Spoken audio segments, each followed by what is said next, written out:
What's going on? This is Shamus with the Educate to Elevate podcast, back to you on a beautiful Thursday. Today is Thursday. And I always start out every podcast and I let my listeners know that I bring people that add value to their area in whatever industry they're in. This is a good friend of mine. He's a marketing ninja. Before I met him, I seen him all over Facebook. I'm like, this guy is all over Facebook.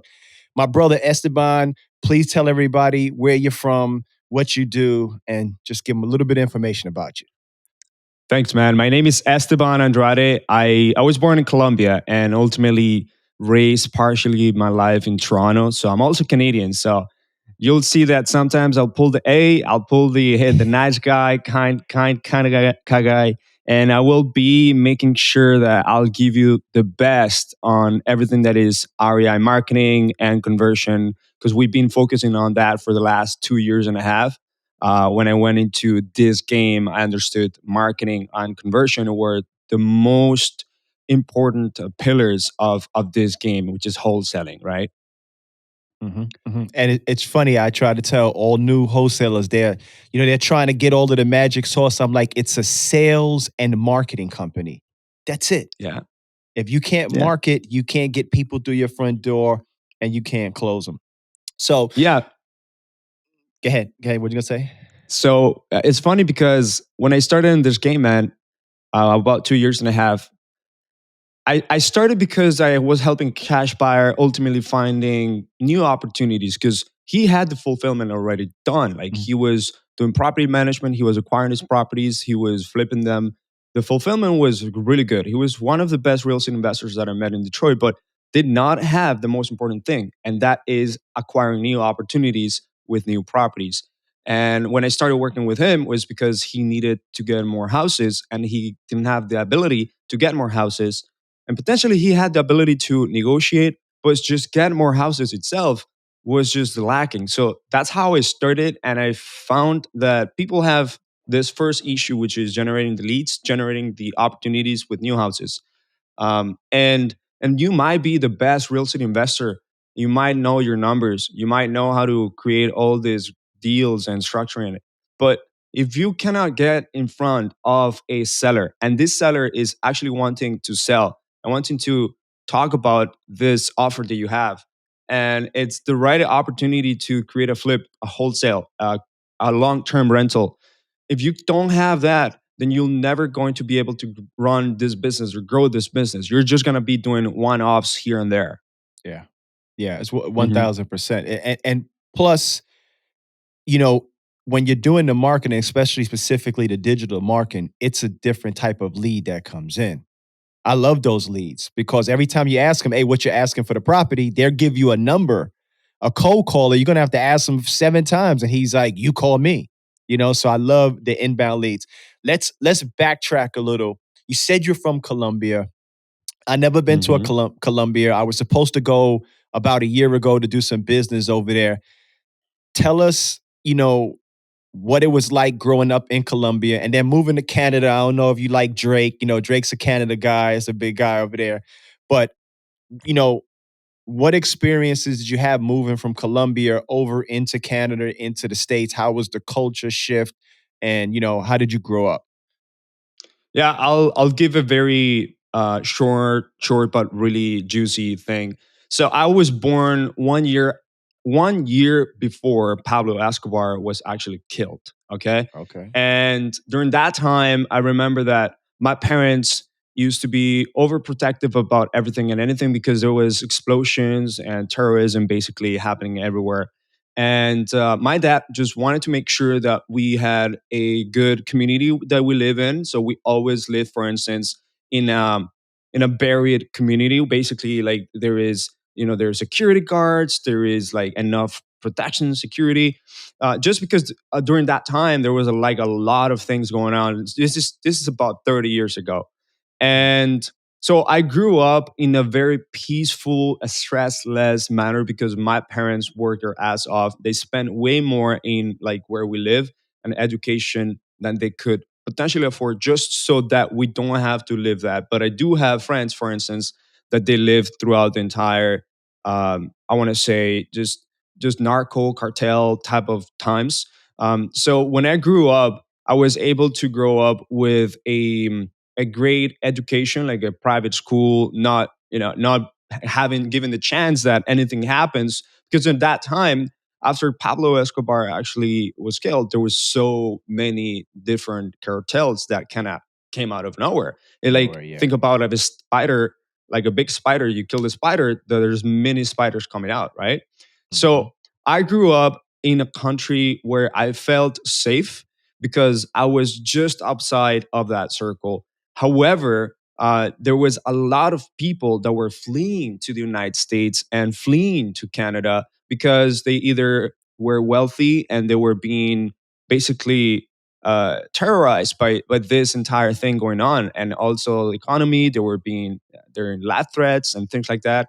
And there was also the other side, which was the guerrilla that kind of made everyone flee. So I knew that my parents were trying to ultimately protect me. And I didn't realize that they had like an exit plan to go to Canada until like I was like maybe about 14, but they were on the process of working it for like a few years, like trying to get us settled in Canada. So imagine this: as soon as we landed to Canada, we got our residency. So like we became Nice. residents, like kind of like a green card of Hmm. Canada. And obviously, I grew up really well. I grew up with a great education. I was one of those guys that my dad would pay me for horseback riding and or hockey or like these expensive sports and things like that, just so I have a different type of Hobbies. lifestyle and perspective. And when I got to Canada, man, obviously the shift was just so, it was very curious. It was very interesting because at the moment, Canada was very multicultural, still Hmm. diverse, but not as much as it is right now. So think Okay. about Canada. I moved in 2007, and Canada did not have so many immigrants as it has right now. So yes, there was a lot of people immigrating. Canada was always asking for immigrants, and they always ask. So if you have a family and you have kids or good education, Canada will always be taking you, and they will be accepting your applications. They will be giving you the opportunity to work in Canada and study in Canada. So you got to take that opportunity. And that's what we saw. I arrived there, and I noticed that there's so many white people that would, for instance, have different type of jokes or humor, or there were so many people that will be just so different. Like us Colombians, we say hi like, "Hey, nice to meet you," and we do like a little kiss on the cheek, right? And if you do that here, like me as a 14-year-old man, they'll go old Matrix and things like that. Yeah, like They'll go yo, what are you backwards. doing? What are you doing? What are you doing? Yeah, so the girls will go backwards and doing the Matrix, be like, "Whoa!" Right? So these little things started being so different because I was so used to my very like close, tight knit mindset of the Latinos, where we're like, okay, we're all family. We hang out with the neighbors, we party, we celebrate constantly. We have over 20 holidays every year in Colombia, for instance. Okay. And then Canada doesn't have as many. And yes, they do have different cultural things now. Like there's Europeans and Asians, Africans, but I had to learn it, and especially the Yeah. English, man. Like I had zero idea about the English, and it was just a process. But it was real good to understand that North American mindset, Yeah. Yeah. where the mindset is like, I want to progress, I want to hustle hard, I want to hustle smart. I also want to make money. Um, like I don't want to say that Americans or Canadians are not family oriented, because there is a lot, but as not as many, not as much. I want to say, right. So I found that, for instance, us Latinos, we're like, oh, mom this, father this, with me, lived with me after a certain years, and then they come back after I'm married. They come back to my house, and ultimately, I feel like in Canada and the US, like not so many people have that mindset, right? They're more like um, okay, let's make sure that we definitely are successful, and we we work hard and we create our wealth. Uh, but there's a lot of different cultural differences that I've been shocked with, and hopefully I've been able to kind of show and inspire other individuals that the Latinos are really great people to work with, like really great culture. Yeah. I'm married to one. I'm married to a Latina. So Oh yeah, where is I she know how it from? goes. She's from the Bronx. She's from Puerto Rico. She's from the Yeah, Bronx. We've been together 34 years. I know I yeah, don't look yeah. that old, but we've been together since we was 14 years old. So Mm, I definitely know that. And it's funny when we went to Puerto Rico. The first thing we're driving around, and I'm like, why do all of the houses got gates on the windows and doors? yeah, Like we was in Compton, and she was like, "Yeah, because they break in." And then then I remember I had traveled to China, and the reason why I asked you about the culture shock is because I went to China and I went to the Philippines, and it was just like, whoa, like this is different, like completely different. You can't say the same things. People approach you different. Even when I moved from New York to Georgia, we driving around and people are waving and I'm like, I don't know him. And my buddy is like, this is the South. Like everybody talks to each other and they're waving. I'm like, bro, I don't know you. Like, I don't know you. I'm not yeah, gonna say hi to you. So I had to adjust to that too. So I know what that culture shock is like. But the good thing about it is you coming from Colombia and coming here and becoming successful is the blueprint for a lot of people that are going to be coming from Colombia or places like that. I usually like to start the podcast off because, and I was doing a podcast yesterday, and I said that people listen to the podcast and they just see us successful. All these guys are making money, they're flipping houses, but you don't know. It took 20 years to become an overnight success. It wasn't just right now. And there's a lot of people that's at the starting spot. Like there's people in Colombia that's gonna watch this and be like, oh man, he came from Colombia. Look what he did and stuff like that. So I like to take people back to there because that's where everything starts. And don't look at the end result. Look at because I believe that the process is what you enjoy. Once you get there, you're like, okay, I'm making all this money now. What's next? yeah, What's yeah. next? Curious.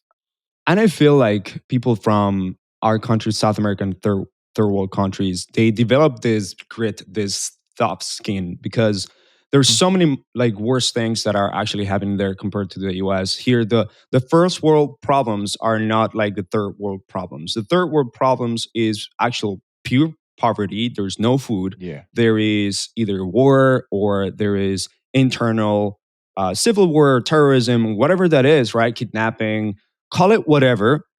You will not highly experience it here in the US unless you obviously have those kids that go and shoot in schools. But Yeah. you will not have that. So you don't develop that immune system, yet that mental immune system where Mhm. you are prepared to be tough, right? You Yeah. are prepared to have mental toughness and you know that things can go wrong at any time, right? Yeah. So it's good to learn that we can perceive other cultures and other countries um, as those people that maybe they just need a little bit of a shift, a mindset shift, or maybe just the Mhm. opportunity of seeing other type of opportunities like happen in the U.S. There's if we can show that there is a light, if we can show that there is this huge amount of money that can be made by just understanding the possibilities in the United States, then there's going to be a lot of, for instance, Latinos or third world country people being mega successful because now Yeah. they're being given the opportunity to see this. Look, you've been through all this bad shape or a war or poverty or or kidnapping or whatever that is.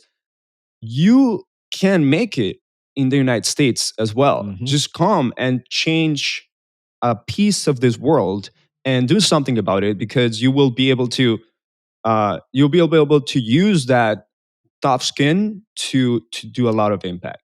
Yeah. It even coming from the Bronx. I was doing a podcast and I was like, yeah, I seen my first person get killed at 8 years old. They're like, what? I'm like, yeah, like half my friends are dead. They're on murals on the wall. We had to, we would have people. shooting in our building. So my mother's like, don't go in the window and stuff like that. And they was like, that's not normal. I'm like, well, for me it was. I was like, I was used to it. I learned how to maneuver through the streets and I knew what to look for. And then you coming down to Georgia, we raised our kids completely different. I remember one time we was driving and my son is like, "Yeah, we live in the hood." I'm like, "Where?" I'm like, "Where? Where do we live in the hood?" Like my in my hood, we had metal detectors to get in school, crack vials laying on the floor, dope fiends shooting up in the hallway. I'm like, "You never seen none of that. This is not the hood." So, I understand what you mean about coming from that tough skin because if you have that tough skin when it comes to business and you learn to find your medium and your piece, you could deal with any situation because like you said, it's a bunch of opportunities. It's like the only one you're competing with is the person you get up and you look in the mirror. That's the only one that can stop you. Yeah. So I Yeah. definitely agree on that. Let's talk about how. So when you first came over to the United States, well, to Canada, you was around 14. When did you start getting into real estate and like marketing? What was your first move from there? I know you didn't. I mean, I don't know. You don't know. I don't know if you went from 14 years old and at 15 you was already flipping a house because I know there's a lot of things I've seen. I'm like, damn, I didn't know he did that. So how did you progress to that? Yeah, so my first shape and form of real estate was just getting some education about marketing. So at the time, what I was doing was I was trying to find a way to make money, and there's so many multiple streams, and I used Amazon FBA as my first tryout in entrepreneurship.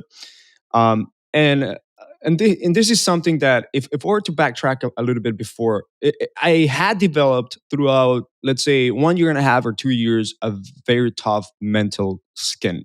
And that means that I was doing self-development. I was learning how to really become an entrepreneur, be prepared.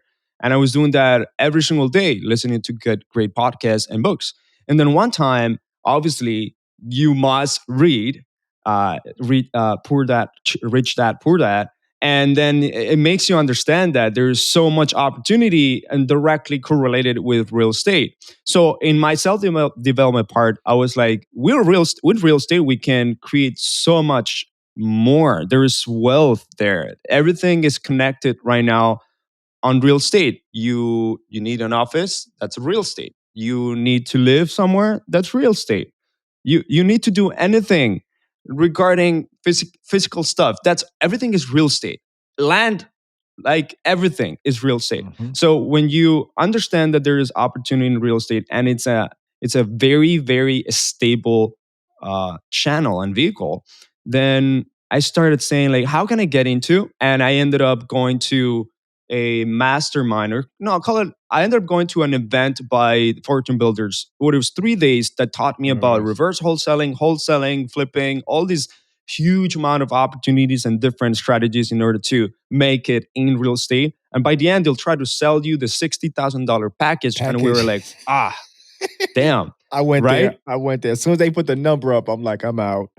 Yeah, I mean, definitely there's a lot of people that signed up, but Yeah, for sure. it definitely gave us those 3 days the push to go and pursue a few flips in the city of Detroit, and those were like our first things. So our pursuit of first few flips were not really done pretty good. We failed in the first flip, and because we didn't do our due diligence, we ended up buying from the land bank, and um, these were homes that were owned by the city of Detroit, that were on auction. Once you win the auction, yes, you can repair it, you can go through all of that, Mhm. but ultimately, their contract says you cannot pass on the title to anyone else after 3 years. So it means that it only works for people that want to actually Buy and live there. hold. Wow. Right. Yeah. So we didn't do it. Like we wasted money and 2 months maybe of like doing all this paperwork or figuring everything out, planning our strategy, planning our flip, and didn't work out. But that didn't put us down. Like, even though sometimes life will put you through situations that will be like, This didn't work out. I continued my pursuit of real estate. I'm by myself. So I decided to instead get into the game by helping other people that are in that game. So I Mhm. thought to myself, if I were to help someone else and learn at the same time, and not necessarily have to get anything back, then I'm going to learn so much faster, so much more, because I'm going to be putting it into practice than if I were to like try to reinvent the wheel. So instead of Yeah. reinventing the wheel, I decided to work with a cash buyer in Detroit. And I posted one time on Facebook, hey, I have this skill set that I was able to learn through a course on marketing, and I can help you with Facebook ads. So that guy raised his hand on Facebook, on a Facebook group, and he said, call me. He was local to me. So I met him, I called him from Argentina. And this is a guy that I helped him to find about 24 properties with about $9,000 on ad spend. He purchased 24 houses. Wow. And that was my first experience. That's a great experience. I know I'll give you 9,000 right now if you could get me 24 houses. Yeah. It's Detroit too. So you have to understand that in Detroit, there's a lot of opportunity to buy really low and houses Mhm. that are really bad. And at the time, it was even cheaper than it is right now because you could find houses for $5,000, $10,000, right? 15K. And you can make huge margins out of it. So Yeah. that Yeah. that's that was It's good. definitely, yeah. I had one of my mentors I used to be under. He used to sell properties from around the country, and he used to send me emails with houses for like 6,000. I was like, "How could you get a house for 6,000? Like, it must not have nothing inside. Like, it must be just some sheetrock or some plywood or whatever like that." But that's interesting. So after you started helping, well, let's go back to the digital. Let's talk a little bit about digital marketing because I know, not other than real estate, you're really, really good at digital marketing. Let's talk about like some different strategies and things that can help the listeners and stuff like that about digital marketing and why you should do it. Yeah, absolutely. So imagine digital marketing being this. You know how there is this effect in your mind that sometimes you are so bought into the car that you really want to get or the motorcycle, and you start imagining it, you start manifesting in your head. Maybe you really want to buy it, and then all of a sudden you go on the street and you start seeing all this the same car. Like you start Mhm. seeing the same vehicle that you want to buy, perhaps different colors, but you start seeing it everywhere because your mind is telling you, I want this, I want this. So your behavior starts changing and start leaning towards that naturally. You start now seeing these things. So that is how digital marketing works. Basically, Facebook has created an algorithm, Instagram has created an algorithm to be able to understand your behavior, understand what you want, and it's going to make you really see it in front of you. That's why even Facebook posts, organic posts, are going to be shown, and that is potentially the thing that you really want to see. The same thing for Instagram. If you see your Instagram Explore page, you probably it's probably what you really want, and it's Yeah. probably what you want to see. So with the advertising world, where you pay Facebook pennies on the dollars to show your specific advertising from your store or from your real estate investing company in front of homeowners that really want to sell their house, now you're going to feed in that algorithm so that with your behavior combined, now you're going to be in front of these people faster. So imagine that is digital marketing, right? You get in front of the right people real fast. You know when they are thinking, talking about selling their house. You know that they are searching online for help. And majority of people, I want to say about 94% of people usually now go online, do a Google search or any type of search to find some help. Like Yeah. that is something that they before they used to be libraries, now it's online. They go to Yeah. Google or they go to Instagram, they go to Facebook, they chat with their friend, they send a message. Everything they will be doing online and using your phone device. So now we're going to take advantage of that, and we're going to be able to show our advertising, and it's going to say, hey, homeowner, you've probably gone through a bad situation with your property. We're helping other homeowners, such as John, get out of their situation, and we were able to buy their house for cash. If you need to sell your property fast, don't have to deal with any hassle or any repairs, and don't even have to deal with an agent, we will give you a cash offer. And if everything goes well, we'll be able to buy it for top dollar. And you can say things like that. You can give different offers to really get your to really get the homeowner's attention. And you can do that through the text, which is the written ad copy. So that's literally the text. And you can do that through the creatives. So showing a really eye catching picture that makes them stop and be like, okay, this made me stop. I'm curious now. It has either a picture of a house or it has someone, like a person, expressing some sort of emotion. Maybe you have a picture of a homeowner that is happy because he's receiving a check, right? Maybe you have a picture of someone that is maybe not in the best mood because they're having issues with a very distressed looking property, and you're able to transfer those emotions and transfer that value in front of your screen, and in just through the screen, through the phone. And now they're going to be able to make a decision based on the creative that you show and the offer that you have. And then they'll go through your funnel where they're going to give you the information. And that way is the easiest way to really capture people that are in that mindset of selling their house, in that mindset of taking some action, trying to correct their problem. We capture them in the right moment. And Okay. for me, that's made a lot of money to our clients. We've made about, in the first year of marketing for our clients, it was 4.2 million reported assignment fees, which was Nice. huge. Yeah. Nice. Nice. Great job. Your first year, beautiful, beautiful. You know, it's so funny. I'll be sitting and talking to somebody, and I always say Facebook is creepy because I'll talk about something, not even on, like I didn't search it, and then I look on my phone and it's on my phone. I'm like, yo, this is like, you got to be careful what you talk about.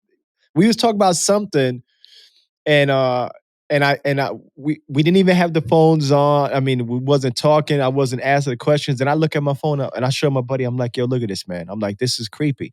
But I also know that Facebook, for like you said, for pennies on a dollar, can be one of the, the best platforms to take advantage of, like you said, because if you got, you got leads coming in, and those are leads that actually, raise their hand, like, hey, I need help over here. It's definitely easier. So in your so tell me, I know you have your digital marketing company, correct? And Hmm. correct me if I'm wrong. I don't want to say the name. You could say it, but congrats, because I think you just entered into a huge deal, Yes. right? Let's Yes. talk about that. I'll let you talk about it. Congrats. I seen it. I was like, my guy winning. Thanks, man. Yeah. So our digital marketing company is called Hustle Media. We started from the word hustle, and then we were like, oh, again, let's not just call it Hustle Media. Let's call it Hustle Media, which is backward ease. And we've Okay. been helping people with single family properties, right? Single family homes. And it's been great, man. It's been a great run. We really make a lot of money for our clients. There's a lot of case studies in YouTube, like people making in 4 or 5 months with us $367,000. And when you give so much and you help so many people, um, you not only feel fulfillment, you you're 100% out of the outcome of helping others. There's gonna be money coming in, and you're going to, if you help people, you're going to feel good, but you're also going to make money. And that has allowed Mhm. me to invest in a 408 unit property through through a syndication with Pace Morphy. So basically, it's a bunch of other investors that get into this big ass building, and we all collectively going to chime in, and let's pitch in. Let me pitch in into this big ass building, Mhm. and we're gonna buy it together. So it's a great experience because usually, how often do you buy 408 unit property? Like, like how often do you find those opportunities? How often do you find the opportunity to work with people like Base Morvi or Vina, which is the one that put all the deal together? It's crazy to think that all this digital marketing, which was linked with real estate, has been able to help a lot of our clients and ultimately help a lot of the people that want to work with us, but it also helped me achieve a get closer to the wealth creation through real estate, Mhm. because you're going to be able to make money, you're going to be able to reinvest the money properly, you're going to be able to learn from really high level players such as our clients, that there's high level players that we have, people are making $600,000 per month, right?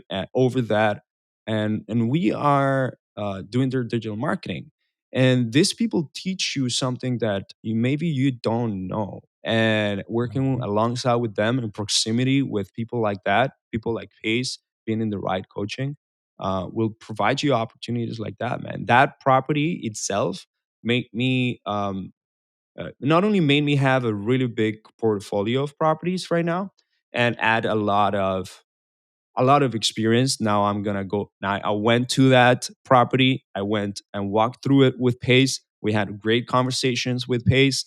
He was able to explain, and Vina to explain the entire process and how we can change up a multifamily operations to make it more profitable, generate more revenue, and at the time of exiting it, then we're gonna have a higher return of investment, right? We're gonna have a Mhm. more profit margins because once you go to a property like that, then you learn that it's a business, like it's an operations.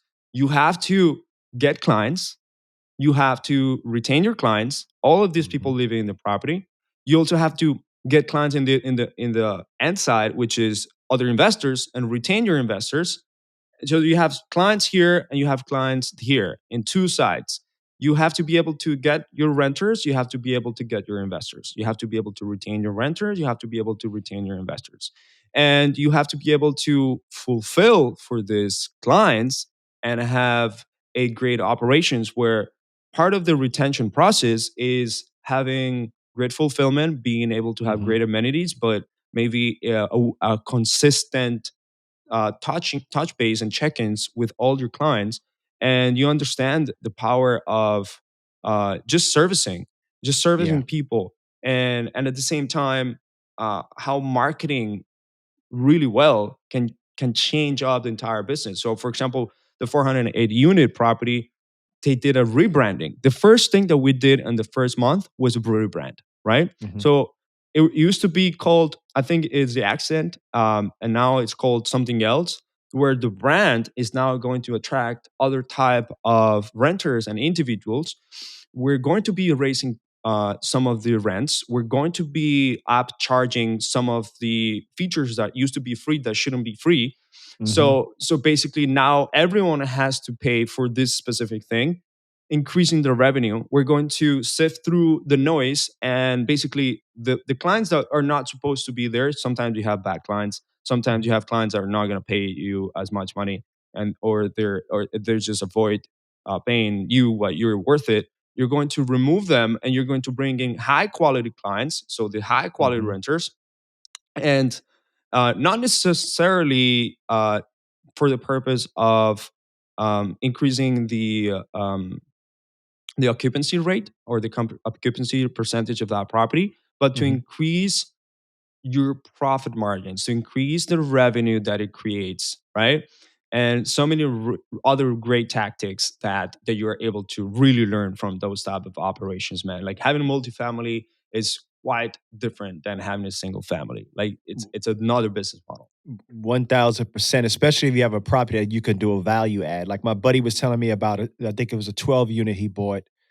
And I think he bought it for 1.2 million, spent about 700K on it, 800K. He said I did value adds, I charged for parking, I charged the pet fees. I had a Yes. service that would pick their garbage up, and then he said when it got appraised for 4 million. I was like, so you made 2 million? 100%. He said, yeah, in like 12 months. So Yeah. it's funny because right now we're moving away from mostly wholesaling, and Mm. because most of the properties that we're finding now, and I'm not doing ridiculous amount of deals, but the deals we are doing, we're getting for 40, 50 cents on a dollar. So I Hmm. said, man, we finding these properties. My criteria now is if I find a property and I fully renovate it and I have 50 to $100,000 in equity, I'm keeping it. I'm not selling it. I don't care about the quick 30, 40K. I'm gonna keep it. So we actually just took down our first Airbnb, and it sits on a R4 lot in the city of Atlanta, which you could do at ADU, an additional dwelling unit. So we're putting a tiny home on the same lot. And with cash flow probably around 2,500 to 3,000 just from that one property. But I'm in a process of taking down a duplex and a quad. I want to jump right into multifamily because when my guy showed me the numbers, I'm like, man, I'm wasting my time, on single families where like in a 400 unit apartment building, you can have 50 people that don't pay the rent. You got the other 350 that paid. It's less profit, but you can still cover it. If it's a single family and my rent is 2,000, my mortgage is 1,800 and you're paying me 2 grand, yeah, I'm making $200. But what about if you hit on hardships? Now I got to pay the 1,800 or my credit gets hit. So I was like, we're gonna move him into Airbnb.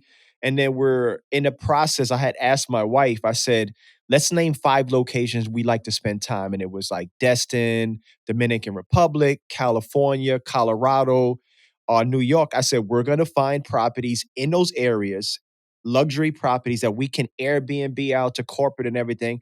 And then we get to spend all of the time in the properties for free. Same thing, we're getting ready to buy a boat. My buddy's like, "Why are you buying a boat? It's 300,000." I said, "Because the payment is 1,800, and I can rent it out for 8 to 1,200 a day. Rent it out for 3 days out of the month. The other 27 days out of the month, I could be on a lake. That's what I want to do."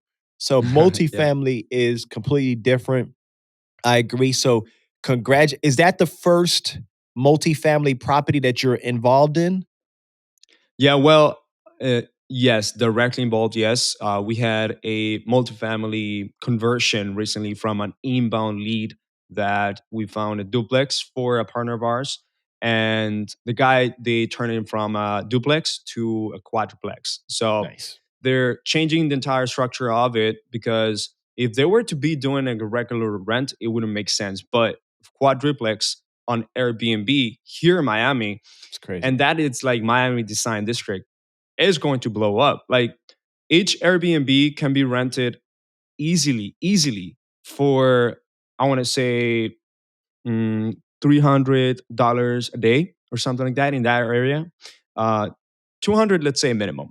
But once you have these Airbnb operations, turning this duplex into quadruplex will just inflate, just get that evaluation through the roof because you also Yeah. turn it into a fourplex, which is now a multi-family. You can do that. You can turn a this fourplex now and evaluate it as a multifamily, and you can basically restructure everything so that it makes more money out of the same real estate, right? Because it's a Yeah. huge duplex and you're changing things up. Now you're having a different operation such as Airbnb, adding value, like you said. So what they're doing is not only turning into a fourplex and making sure that now it's being evaluated as a multifamily that is depending on the revenue that it brings in, but also adding, for example, a laundry room, a tiki bar in the Hmm. back, being able to have all these different things that people that would come to visit Miami and stay in Miami Design District will find so valuable, Yeah. and it's a no-brainer to rent, right? So those things that I've been obviously like not directly involved, but a few clients definitely have made really cool deals that I've learned from. Yeah, I love multifamily. I'm trying to hop into it as fast as possible. So you have your real estate, you have your digital marketing business, and you have your real estate business. What does your real estate business look like as far as are you wholesaling or are you fixing and flipping? What type of team do you have? Or are you just, just finding properties and partnering? How is that set up? So right now, The thing that I'm really focusing on is growing the one thing that helped me get the cash cow, which is the marketing business. The real estate investing business, it's been mostly a passive approach. Don't Mm, want to go into like an active approach. We have a few revenue share partners that we'd rev share on the wholesale side, but that they take care of all the fulfillment for the homeowners and the entire process after acquiring the lead and everything, after acquiring the property. Uh, but ultimately, what I want to do is I want to work with people that will send me creative finance JVs. I'll take them down. I'll purchase it. I'll create a an Airbnb business out of it, right? I want to partner up with individuals that are so good at being integrators, for instance, because I feel I'm really great at the visionary part and the sales and marketing part. That if I'm able to find those people, then I can partner up strategically with them, or just JV. Those people that send me like a deal, like wholesale, can send me a deal, and I'll buy and put it as long-term rental or Airbnb because they find a nice sub to. I'll take those down. So I'll be able to do that. And I've been able to do that. It's just that my team is right now focused on helping other real estate investors. So we have a mixed team. Whoever does the marketing, works in the marketing agency, also work in my other ventures. So let's say right now my marketing agency has about 15 people or 14 people, something like that. We just hired a few people, but it okay, has about 14, 15. A few of them, they know how to comp properties, how to evaluate properties, and how to talk to sellers, how to talk to buyers, how to just be real good at their job, and being able so that we can process these properties. If a wholesaler comes in with a JV, I'll evaluate it. My team members will be able to see whether it makes sense or not. About take care of all the paperwork and things like that, and we, we can take it down. If, for example, we are working on my other business venture, which is remotelatinos.com, then they will help out also the clients on the placement of it. We have an entire recruitment team, and but they will mix. We will mix human resources, right? gotcha. And that will leverage the resources that we have and the time um, that they have just to make money. So that's Nice, how we nice. have it set up. Yeah, it's funny that you say that. I did a couple of subject to deals, but my mind is completely shifting. I was on a call last night. You know, Uncle Charles. Yes, Uncle Charles. Yeah. And he was just sharing so much information. He was telling me like, you can find a property, the ARV is 300 and they want 270. It's a deal. I'm like, how? And he was just breaking it down, and I'm just sitting there. I'm like, because I think, I know they say industry standard is, 1 in 50 leads or whatever like that. Hmm. My opinion, if it takes you 1 in 50 or 1 in 100 leads to get a deal, there's one or two things wrong. One, you're terrible at closing, right? Or two, you just don't have enough options and enough exit strategies for that homeowner, Yeah. right? So my 100%. thing is like work on subject to, work on creative finance, work on raps, work on novations. So I look at it like this: if I get 100 leads a month, I want to close 50 of them. Because if Yeah. I could give you close to ARV, especially if you're focusing on properties that's in foreclosure or tax defaults or probate, and you can give them close to what they want, you're going to close more deals. So my whole shift right now is like wholesaling. And I ask people, oh, I'm doing all these deals wholesaling. Okay, a good wholesale deal to sell to an investor right now in the current market when everything is going down, you basically got to get that property at 50 cents on a dollar, right? Those are unicorns. Those are Yeah. unicorns. Like Yes. it's not really gonna happen. Homeowners Yes. are catching on, but they still want, the house is worth 300. They want 265. And it hasn't been renovated in 20 years. So, for you to have Yeah. those exit strategies is definitely, beneficial to your company, So we are, for example, we're not considered a lead generation company. We're considered a lead conversion company. I've seen that wholesalers can get the most out of their money, out of their marketing, by increasing conversion, and that is just a few ways. One, you can get better at closing, get better at follow up, get better at your sales skill sets. But ultimately, that's not going to stop you if a homeowner comes in and has a nice looking property, or a property that doesn't make sense for a cash offer. That is not going to that is going to give you trouble, because even though you are good at sales, you don't know how to deliver and fulfill for them. You don't Sure. know what's how you can add value and ultimately help that person, because you're only focused on wholesale. So for Mhm. the recession, and or just to make your company recession bulletproof, you have to add creative financing. And even if you Mhm. wholesale this, even if you wholesale creative financing deals, that's still good, because if you're able to have great closing skills, but you're able to negotiate on a novations transaction, novations agreement, or a subject to, or a seller finance, and having the ability to increase your conversion, because now you're going to be able to convert those cash offer unrealistic sellers, or Mhm. the people that don't want to sell right now but maybe in the future.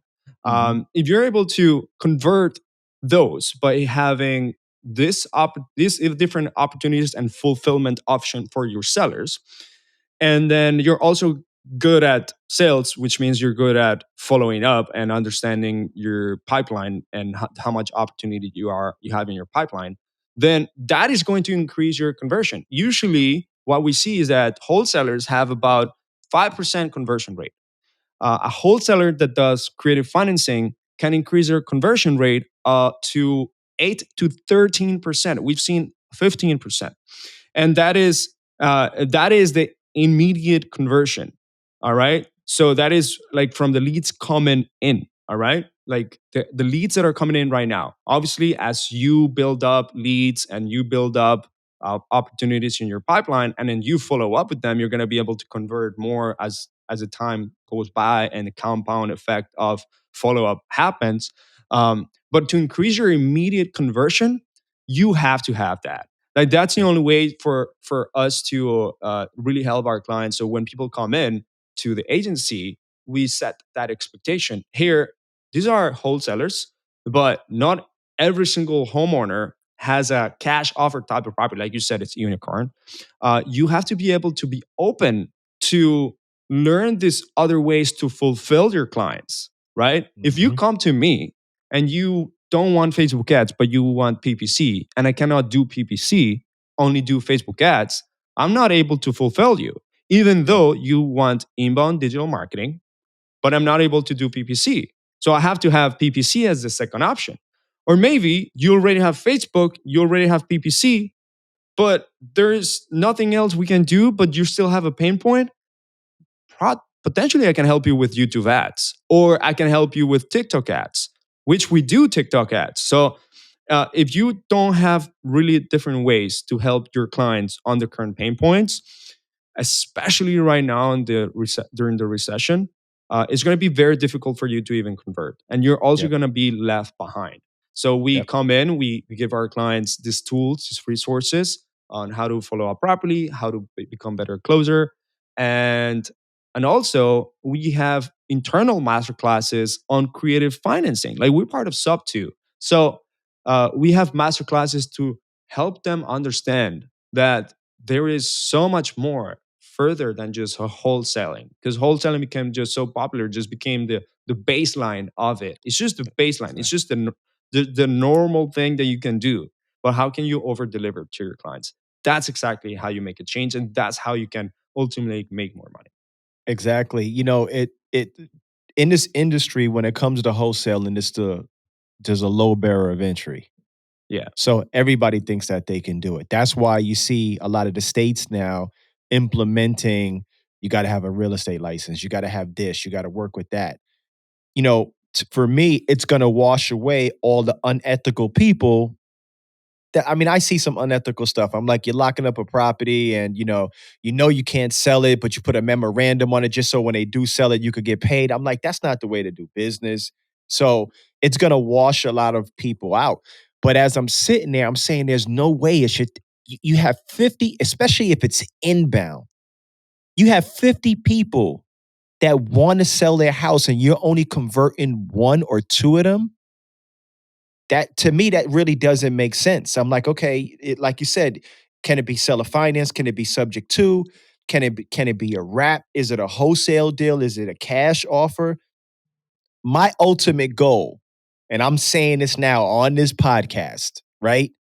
I will be known as the best closer in the country. I'm coming for everybody.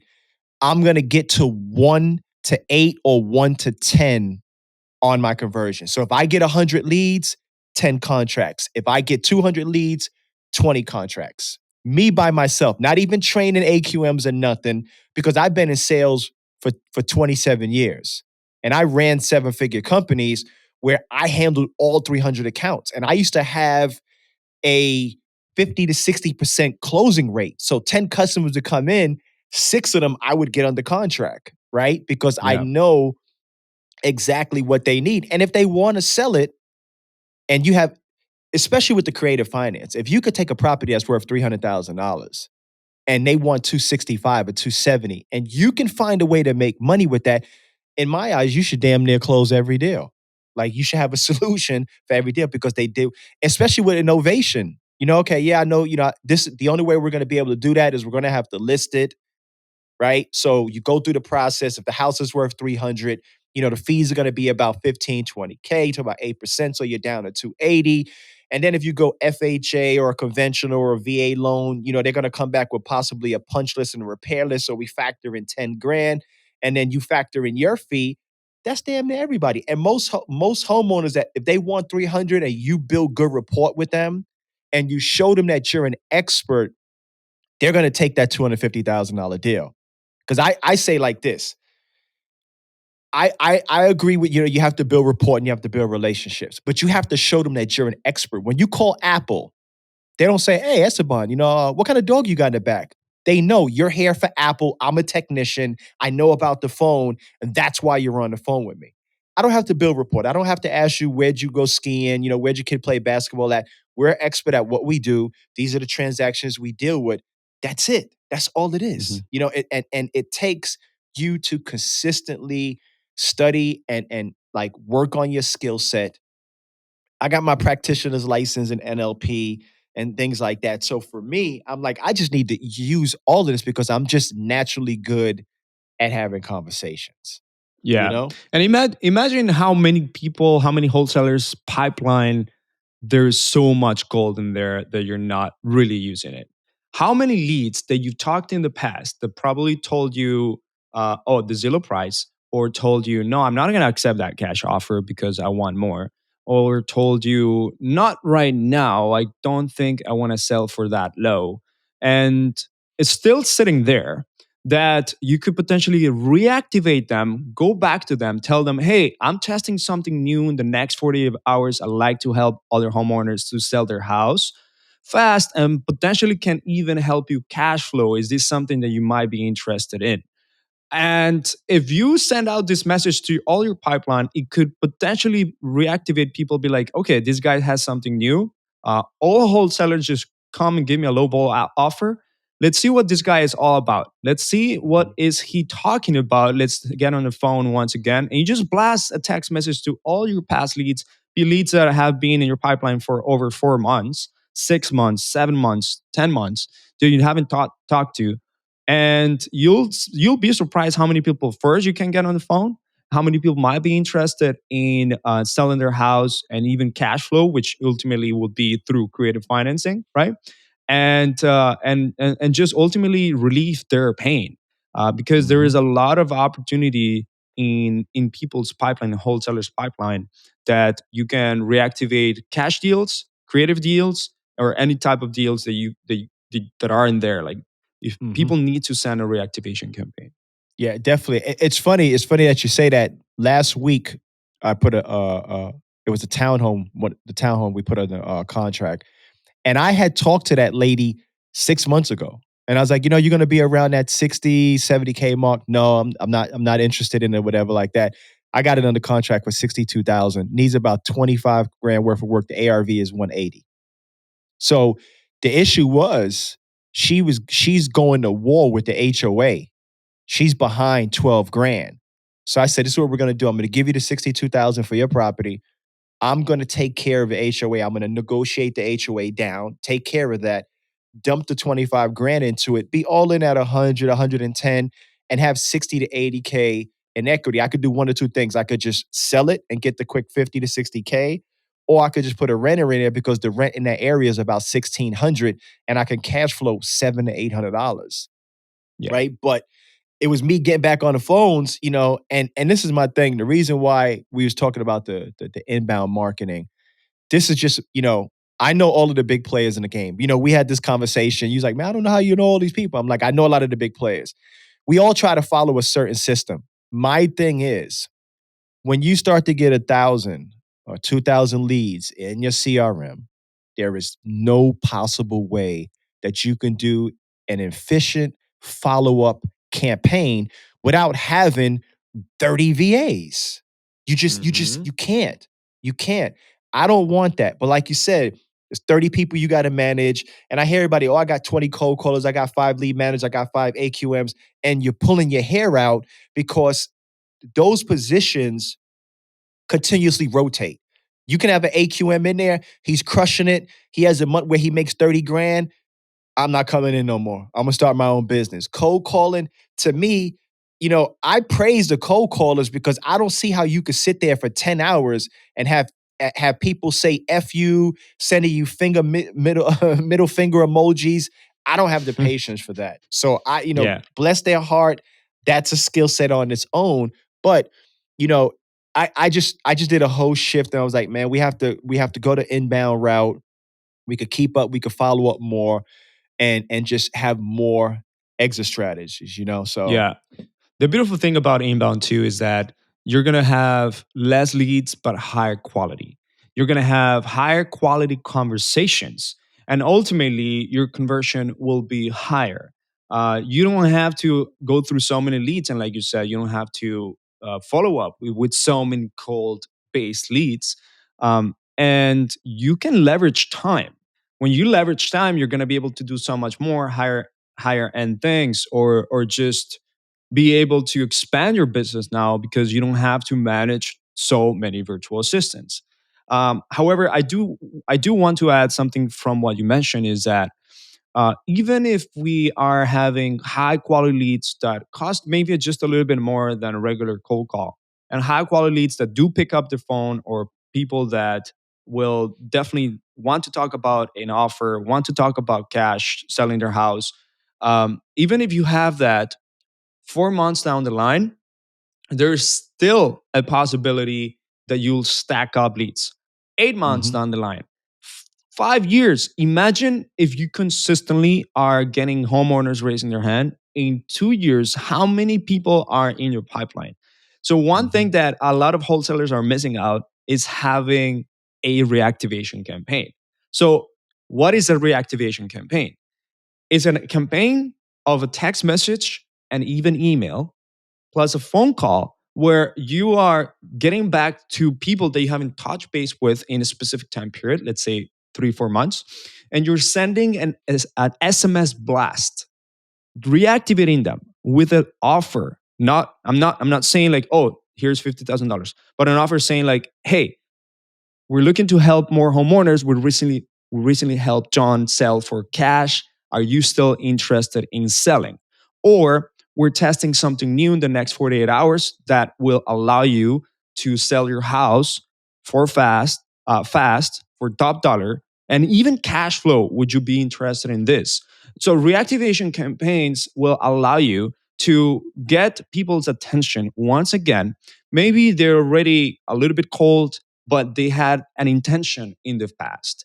And if you set up a reactivation campaign every month, so in your calendar, in your CRM or SMS marketing tool, you set up a reactivation campaign that goes out every month, and every month might be a different message or slightly different, and you send it to all this list of people that are sitting in their pipeline, you are going to be so surprised of people saying, "Yes, let's talk. Hey, Write it down. I'm interested. Let's talk about selling my house." There's going to be let's say out of 500 leads that are in your pipeline, at least 5-10% will answer you, and potentially you're going to have new appointments from the leads that are already have been generated, and that is going to add more revenue to your pipeline without spending marketing dollars. Just spending Reactivate. Twilio and SMS marketing, just reactivation campaigns. Yeah, Yes. definitely. So and that's the thing. There's so many leads in your CRM. Like you said, you don't know how much gold that's sitting in there. I hear people, how many? Oh, I got 3,000 leads and I don't got no deals. I'm like, what? I'm like, you got 3,000 people that said they wanted to potentially sell their house. You know, I heard you earlier. This would be one of the last questions because I know you're a busy man. Uh, you said you read a lot. It's funny because last night, for like the third or fourth time, I was reading Rich Dad Poor Dad. Uh, give your top 5 books. All right. So let's go. Uh, if you really want to get and shift your mind, you have to be able to read Rich Dad Poor Dad 100%, right? Mhm. You have to be able to understand how Rich Dad Poor Dad will help you get the value on investing and actually leveraging your time with real estate, specifically how Robert Kiyosaki was able to do it. The second book that I really would like to for you to read is there's this skill set that you need to have, and that is sales, negotiation. Never Split the Difference was a game changer for me Great book. by Chris Voss. It's a great book. Why? Because it teaches you the power of just really being empathetic with people, being able to understand people and listen to them, actively listen to them, and maybe get what you want. But it's not like a fight for just getting what you want. But you guys are going to meet on a middle point, and you're going to all win. Like whether that's your spouse, whether that's your business partner or your clients, right? Or your potential clients. So there's different skill sets there that I learned, like mirroring, labeling, just sales skill sets that will help you in a daily business. Because this guy was an FBI investigator. Mhm. Another one that really like helped me a lot was Principles by Ray Dalio. Dalio, Now yeah. I'm not going to yeah. I'm not going to just take every single thing there and like I'm gonna say that I agree in everything, but it definitely helps me work with my mindset. And one of the biggest things that we do have as an entrepreneur, and then during the entire life of our uh, existence in entrepreneurship, is that um, we don't realize that mindset needs to be reinforced and worked every single day, every time. Every Because day. you might be having great runs, and all of a sudden, the great run becomes a downturn. And if you're not reinforcing your mindset and you're not living through certain principles on how you just take life or like understand life or understand business in a mindset perspective, you will be on your way. Like your own mind is on your way to be successful. Mhm. Apart from that, obviously, like one of the biggest, most impactful book has been the 10x rules for me. The Mhm. 10x rule by Grant Cardone. It's kind of like helped me on the like really work better my mind and everything. And the other one, the last one was Crushing It by Gary Vaynerchuk. Gary V. Yeah. Yeah, Crushing It is one of the ones that helped me pursue what I'm doing right now and just go at it and become so good at it, and just relentlessly win and like have this mentality that whatever I'm doing, whether you are a studio artist, whether you're a marketer, whether you're a real estate investor, if you just passionately approach things in a outside of the box way and creatively, and look at other winning people and learn from them, you're going to achieve great things, and you're Yes. going to use the same principles in business to what it is in order to grow. So Yes. all those books were huge for me. Yeah. Great. Last thing, tell everybody where they can find you at on social media. If you haven't seen them already, because I know I scrolled through them like, there's Esteban again. Tell everybody where they can find you at, your social media handles, your company, how they could get in touch with you. It's funny because you found me through paid advertising and then you met Yeah. me in person with Tiffany. Yeah. So my social media is at Estenick, Estenick. My Facebook is the same thing, Estenick Hessel. You'll find me through Esteban Nicolas Andrade. I'll probably have a picture of me being on stage. Um, and I just give a lot. There's a lot of content running from the things that I've learned, from the things that I consistently learn from others and my mentors and on my business. Um, and you probably, if you're a real estate investor or wholesaler, after watching this episode, you might be retargeted by one of our advertising, whether that's in TikTok or in Facebook or in Instagram. That's a fact. That's a fact. So you'll see my face more often after this episode. Good. Well, I appreciate you, man. Thank you for taking the time out. Like we connected at Tiffany High's event. Tiffany High and Josh, great people. They have their systems down packed. I love both of them. And we connected after that. So once again, my brother, I appreciate you. Everybody, go follow this man right here. If you're in real estate, not only real estate, if you want your face all over Facebook and YouTube and TikTok, this is the man to go to. He's reasonable. He has, great advice, great tools. Make sure you check him out. And once again, for all my listeners, I appreciate you. This is the Educate to Elevate podcast. Let's go.